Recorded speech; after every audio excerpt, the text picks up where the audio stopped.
first Warn5 forecast, certified most accurate by Weather Rate.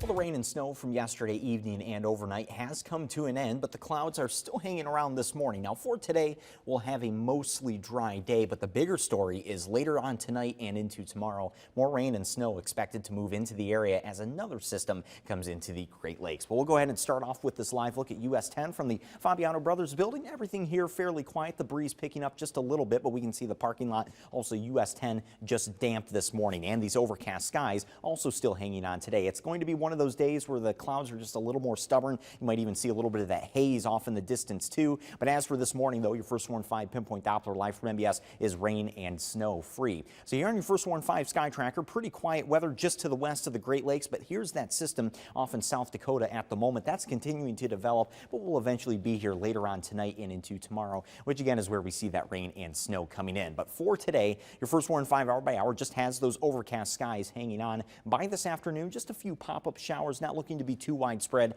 and mainly just a few raindrops that'll come in. But by the evening, we do start to dry out. Those raindrops do come to an end, and if we do have any chance of seeing a little bit of sunshine today, it's going to be later on, just before sundown. This is at 8 o'clock. But as we head through the overnight, any clouds that do go away will end up returning. We're overcast by tomorrow morning, and then here we are at around 5 to 6 o'clock. So that rain and snow first coming in for Clare, Mount Pleasant, Elma, also down into Ithaca and just to the west of Chesaning. That will continue to migrate towards the east tomorrow morning. So here we are at around 8 to 9 o'clock. That snow shower activity into the Tri-Cities, Standish, West Branch, also getting into Flint. But by noon, we start to warm up. You'll see that rain taking over for places like Lapeer, Flint, and Owasso, and starting to get into the Tri-Cities too. Now, by mid-afternoon tomorrow, most of us just seeing rainfall, but if you're in our far northern tier of counties, you still might have a few snow showers lingering into those afternoon hours. But then we really start to warm up by the evening. That's when we just start to see rain showers taking over as we head into the evening and the early overnight for Monday night.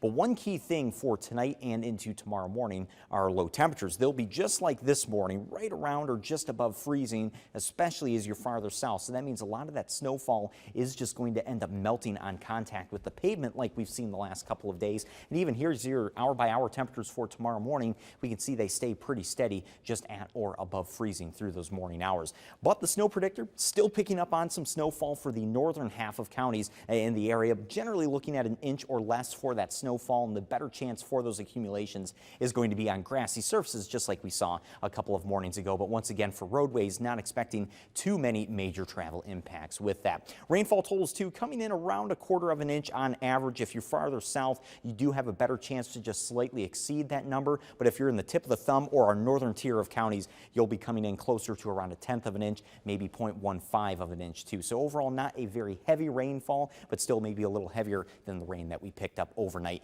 last night and into this morning. Here's your 7-day forecast, though. A little cooler for tomorrow, 40 degrees, and then we'll see those temperatures continuing to warm into the middle of this week. So we have 52 Tuesday and still holding on to lower to middle 50s Wednesday and Thursday. A dry day on Tuesday, but that is then again ahead of another chance for rain. That comes in on Wednesday. That's looking to play out similar to last week, where that rain comes in, kind of hangs around for a couple of days, but Thursday morning might see a little bit of a break in that rain, and then a few snow showers mixing in Friday evening on the backside of that system once it leaves, and then a cool down into the upcoming weekend. But Trevor's still tracking all these rain chances for tomorrow. It's going to be a wet one.